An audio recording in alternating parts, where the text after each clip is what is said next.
Hi viewers! Ayan, at makikita nyo, naglalakad ako dyan, kasama ko ang aking apo.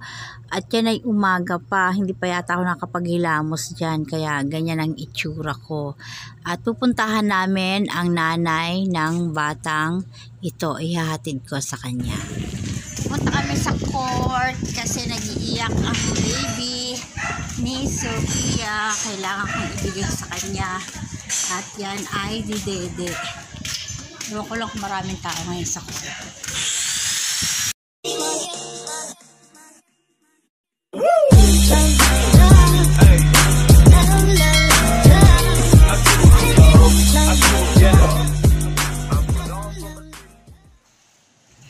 Ayan nga, at naglalakad pa din kami papunta doon sa may basketball court.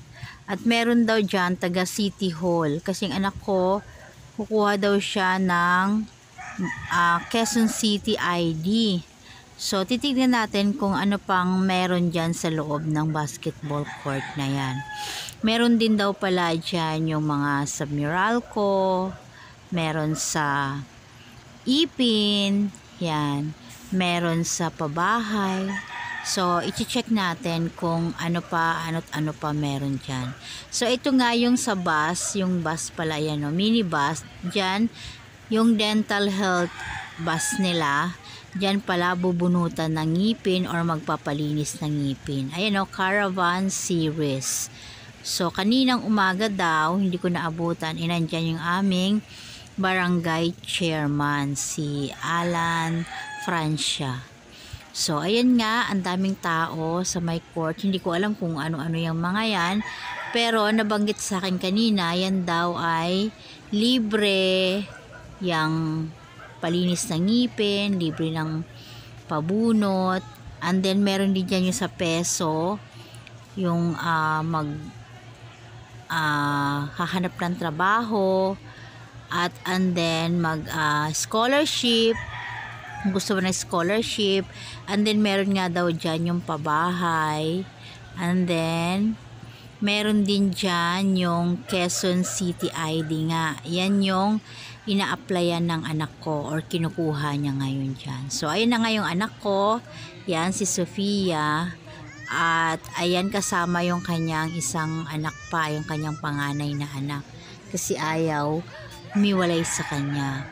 So, ayan nga, binigay ko na sa kanya. Sabi ko sa kanya, padidein muna at iyak ng iyak.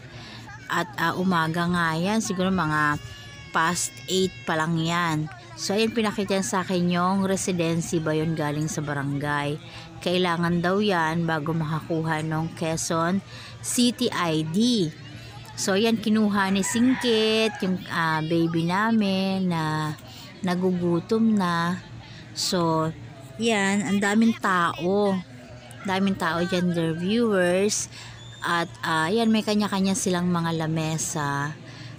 Kung anong kailangan mo, i-accommodate ka nila. So, banda roon yung scholarship. Saka yung mga sa dental. Yan. Meron din dyan. Yan, meron din dyan yung sa mga PSA. Yan, meron din dyan yung mga... Hindi ko alam kung ano-ano pa yan eh. Basta ako, hindi na ako nagkuha pa. Sabi ko, tsaka na lang ako.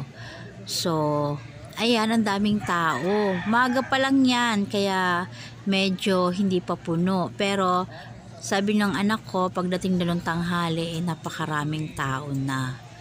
So, ayan, nag-aantay pa rin yung anak ko. At mabagal ang usad, pero okay lang, at least umuusad. So ayan yung mga yan, binidyohan ko, kinuhanan ko rin yung mga lamesa, kung ano mga kailangan mo, doon ka pupunta. At pwede ka nilang asikasuhin. At meron din pala yung sa PWD ba yun? Ayan. Yan yung mga booth or yung mga lamesa na pwede mong puntahan or pilahan kung ano ang kukunin mo, kung ano ang kailangan mong kunin. Kaya maraming salamat, Kap Francia. At yun na nga yung ID ng anak ko, their viewers, ang Quezon City ID, nakuha niya din agad. So, thank you Lord and God bless.